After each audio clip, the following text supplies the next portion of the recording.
পল্লব এবার নিজ থেকেই পাড়ির শ্বশুরবাড়িতে আসতে চলছে আগামী পর্বে। বিস্তারিত জানতে সম্পূর্ণ ভিডিওটি দেখতে থাকুন। আসসালামু আলাইকুম প্রিয় দর্শক, সবার কি অবস্থা? হাজির হয়ে গেলাম দীপ্ত টিভির নিবেদিত দেনা পাওনা নাটকের 112তম পর্বে কী সব ঘটতে চলছে তার অগ্রিম খবর নিয়ে। অলরাইট, এই পর্বে আপনারা দেখতে পারবেন অবশেষে পল্লবকে দেখা যাবে সে এবার পাড়ের শ্বশুরবাড়িতে যাওয়ার জন্য নাচানাচি শুরু করে দেবে। কারণ পল্লব তো খুব ভালো করেই জানে যে পল্লব যদি পাড়ির শ্বশুরবাড়িতে যায় তাহলে সে তার বেআইনের সাথে দেখা করতে পারবে। আর এজন্যই পল্লবকে দেখা যাবে পাড়ির যে গহনাগুলো ছিল সব কিছু রেডি করে এবার পাড়ির শ্বশুরবাড়িতে চলে যাবে এবং সেখানে গিয়ে খুব ভালো করেই দেখতে পারবে যে পাড়ি কোন হালে রয়েছে।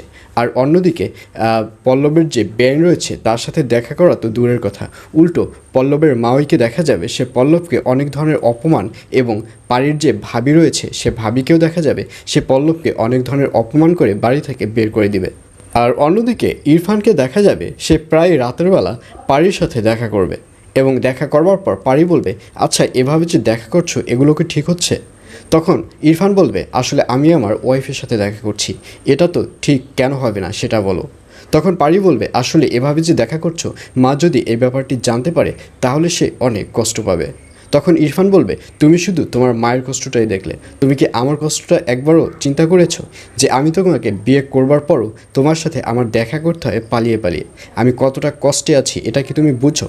আর এইসব কথা শুনে পাড়ি বলবে, তোমাকে আর বেশি দিন কষ্ট করতে হবে না, কারণ আমি খুব তাড়াতাড়ি 5 কোটি টাকা ম্যানেজ করে এবার মায়ের হাতে দিলেই তো আমরা আবার একসাথে থাকতে পারবো। এইসব বলতে দেখা যাবে পাড়িকে। আর অন্যদিকে ইরফানের ভাবির সাথে যে ডক্টর সাহেবের একটা বাজে সম্পর্ক রয়েছে সেটা আবার জেনে ফেলবে পাড়ি।